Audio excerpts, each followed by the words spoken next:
lang ho talaga isa puso na galit kayo, nainggit kayo. Huwag ho ganun kasi may karampatan parusa ho yung mga pagsasalita natin di maganda sa kapwa, sa totoo lang.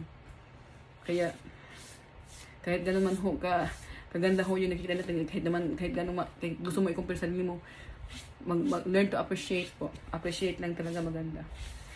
Tsaka wag masyadong mapanghusga sa kapwa kasi talagang babalik yan sa'yo kung masyado kang nanghusga, nabully, tapos nagmamanifest ka na hindi maganda sa kapwa, talagang babalik yan sa'yo, dubli-dubli pa. Kaya sa mga manonood dyan, lagi ho tayong magdasal, humingi ho tayo ng kapatawan palagi sa Diyos at maging mabait ho tayo para kahit pa paano ho, kahit buhay po tayo, yung kaluluwa natin at least po, hindi pa napunta sa impyerno. Diba? Kaya yung mga yan, kahit gaano mo kayaman, kahit gaano mo kasikat, kung hindi ka talaga makontento sa sarili mo, talagang kakainin ka ng buhay sa kadiliman.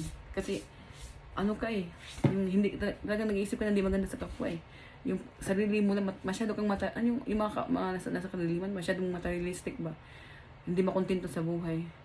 Kaya, walang mga tulog ang mga yan. Walang tulog yan sila kasi lagi nag-iisip kung sinong atakihin, sinong nanakawan. Pero, kasi pag hindi na sila kikilos, may stress din sila eh. Kaya tayong may mga inatake nila, mag-pray talaga tayo na wag yung mga atake nila at mga stress nila wag magpunta sa atin. Kaya protektahan talaga natin yung sarili natin kasi para hindi sila magtagumpay sa mga masamaan na ito sa kanilang gawain. Full moon po ngayon, mag-ingat ho kayo. Wag ho kayong tulungan niyo po yung isipan niyo, wag mo sila nang di maganda. Kung gusto niyo magmanifest, maganda ho ang lagi ipaso sa kung mayroon man po nasa na maganda, tanggalin niyo. Tawagan niyo ang Diyos, sabihin niyo tanggalin niyo papagad kasi hindi ho maganda. Hindi ko po sabihin niyo wag hindi niyo pinangarap maging masama. Ito nga sa akin dito, ang kulit-kulit ito, ang libog-libog pa. Hindi talaga ako tinatandaan itong demonyo ito kasi malungkot kasi yung buhay nito. At saka, yun siya, sinungaling ba? Kahit nahuhuli na siya, ayaw pa naminin. Kaya marami ng mga kaibigan niya ang umaayaw sa kanya. Lagi siyang lumalapit sa mga bagong taon, hindi siya masyadong kilala. Kasi alam ng mga luma, traitor siya.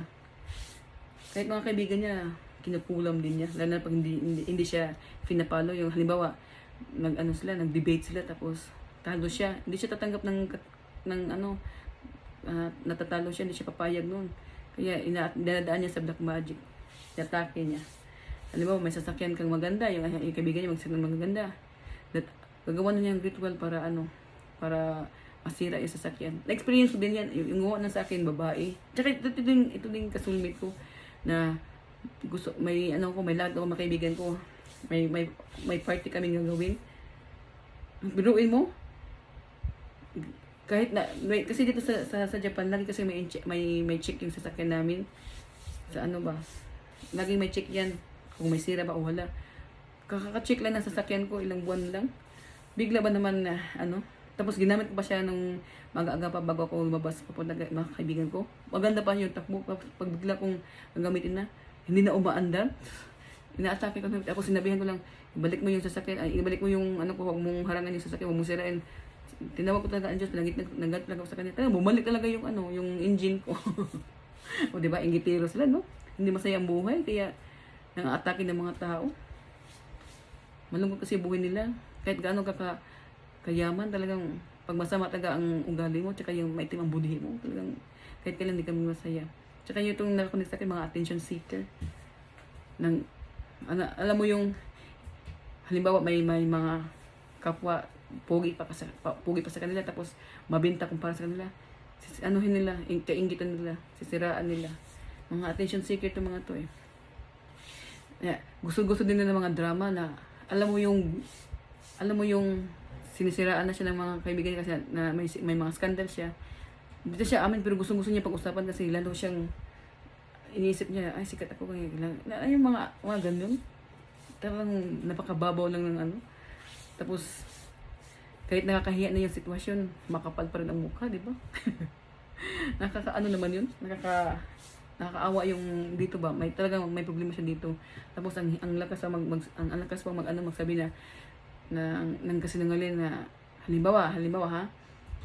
Okay lang ka magpakasal.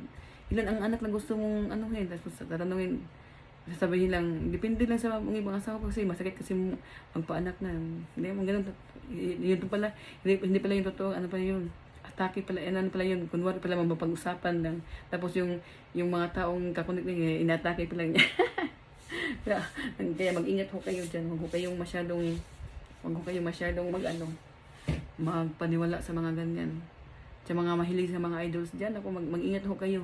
Kasi, ang style ng mga ngayon, dalapitan ka, hypnotizein ka, tapos pakikiligin ka, matindi ho ang mga itim nun kasi tatandaan ka, tapos yung kaluluwa mo, yung i-hypnotize ka na, hypnotize ka na, hindi ka na makawala sa kanilang mga paningin, lagi kang mag-iisip sa kanila. Kasi pag, halimbawa, may light ka, maganda ikaw nag-chichi sa kanila. Tapos, ka sa maraming mga babae mga gusto sa kanya. Ipag-away-away kayo para kunwari maraming sa kanya. Yung mga ganun pa, pero nakaka-stress mo, huwag ho kayong umayag na magamit kayo sa kadiliman kasi hindi talaga maganda. Kaya mga kapresi, no? Ang lakas ng ngayon kasi, ngayon, full moon ho ngayon. Ang lakas po ng mga tusok-tusok. Ang lakas po. Tapos, ko kagabi, nagdumi na ako. So, bigla pa namang may lumilipad. Tinignan ko, may lumilipad? May itim siya. Tignan ko talaga. Nawala. Alam mo yung illusion na, na rituals? Nako, ang dami kong paranormal po na experience kaya hindi na talaga pagtakhan. Ang hindi ko lang gusto talaga, na-stress talaga ako. Nakaka-stress po. Kung gusto ko maging masaya, nainggit na naman sa atakihin ka. Pag tahimik na naman, nainggit na naman sa wala ka talagang lalagyan kung saan ka lulugar ba. Pero sige lang, kasi may awa ang Diyos. Mawawala rin to. Inggitero kasi to eh. Malungkot ang buhay nito eh. Naghahanap nito ng kung sinong pwedeng atakihin kasi walang pera to. Marami, drug addict, mahilig ko sa babae, sugarol pa. Tapos, may kaso pa to. Hindi lang na-expose masyado kasi hindi na amin. Pag ini-interview kasi to, umiiwas to eh. Kaya mag-ingat ho kayo, huwag ho kayong masyadong tumitig sa mga idols ninyo na, yung mga creepy ang mga tumulog naman yung mga gabay ko. Creepy yung mga background, creepy yung gawain, creepy yung picture. Yan ho, binibenta ho ang kaluluwa yan. Huwag ho kayong magpaniwala na ganyan kasi ang ganyan kasi ang buhay pag halimbawa artista ka. No, hindi ho totoo yan. Ibig lang sabihin yun. Kaya ganyan ka. Kasi ang dami kaya mga artista na hindi ganyan, di ba? Mga ganyan ho na malala yung gawain mo. Talagang creepy na. Yan, binibenta ho yung kaluluwa kay Satanas para lang maging sikat. Pero akala niya lang sisikat siya. Saglit lang yan makatikim pero mas malala ang mangyayari. Kaya ho lalo kong atake nito kasi lalo kong i-expose. O baka friends, next time ulit ha. Mag-ingat kayo dyan. Bye. Salamat po sa mag-appreciate. Bye-bye. Ingat. God bless us all. And may God protect us always. Bye-bye po. Sa mag-appreciate po, salamat. Bye.